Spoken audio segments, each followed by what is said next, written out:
अगर यहाँ रोजगार होता तो मेरे पापा दिल्ली नहीं गए होते और बहुत सारे शहरों में पापा जाकर हम लोगों को मुझे लगता है कि मेरे से ज़्यादा कर्मठ, मेरे से ज़्यादा मेहनती मेरे पापा, क्योंकि हमेशा हम लोगों को हम बहुत नहीं पढ़ पाए क्योंकि हमारी व्यवस्था नहीं थी। इसमें गलती हमारे पापा की नहीं थी, हमारी गरीबी थी।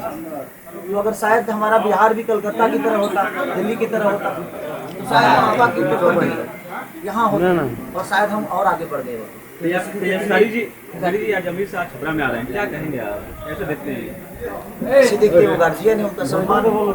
मैं किसी व्यक्ति विशेष का विरोधी नहीं, मैं किसी की नीति का विरोधी कि आपने इतने साल, इतने 15 साल 20 साल में एक फैक्ट्री नहीं लगी। मुझे लगता है कि बिहार में एक भी फैक्ट्री नहीं लगी।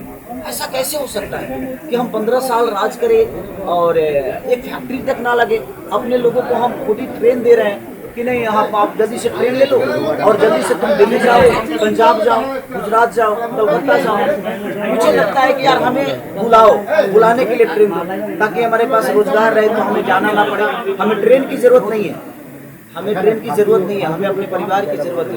अगर हम यहाँ 15,000 में कमाएंगे तो मुझे लगता है कि उसमें से हम 12,000 बचा लें, क्योंकि ना हमें रूम किराया देना है और ना ही हमें राशन खरीदना है।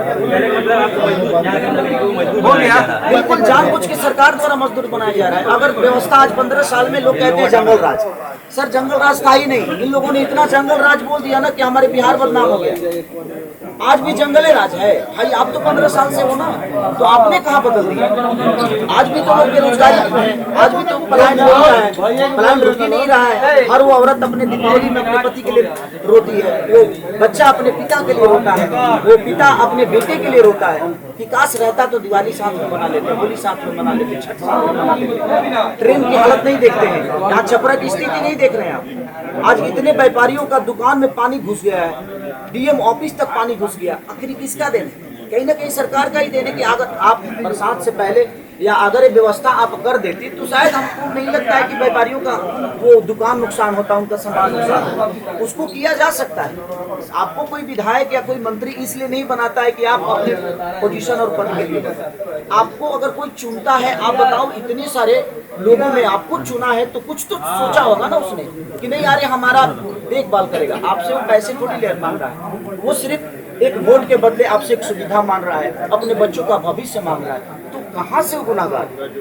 खेसारी जी आज नामांकन करने जा रहे हैं, छपरा की जनता को क्या करना चाहते हैं? बस मैं चाहता हूँ कि बिहार बदलाव की तरफ जा रहा है। आप लोग बस एक बार बदल के देखिए, अगर लगेगा कि नहीं आपका बेटा सही नहीं है तो मैं नहीं कहता कि अगली बार मुझे जिताइए। मैं चाहता हूँ मुझे बदल दीजिए अगर मैं बेहतर नहीं है। और मैं प्रयास हमेशा करूंगा कि जिस तरह मैंने अपने बच्चों का भविष्य बना रहा हूँ, उसी तरह हमारे छपरा सारण ही नहीं बल्कि पूरे बिहार के बच्चों का भविष्य उनके जिला गृह में ही हो, उनके अपने शहर में हो और अपने माँ बाप के साथ रह के, और बच्चे संस्कार के साथ बड़े हो और संस्कार के साथ पढ़े। बड़े बड़े दिग्गज आपके खिलाफ आएंगे खेसारी जी? सबका सम्मान है मेरे जीवन में, मुझे कोई भी सम्मान है, सबको वेलकम है, सब लोग जिनका हो गया। बहुत बहुत शुक्रिया खेसारी भाई, आज नॉमिनेशन कर रहे हैं, बहुत बहुत शुक्रिया, बधाई। थैंक यू मनीष भाई, आपको बिल्कुल। और मेरे आप लोगों को बढ़ाने में बिहार को कैसा लग रहा है? मुझे नेता बनना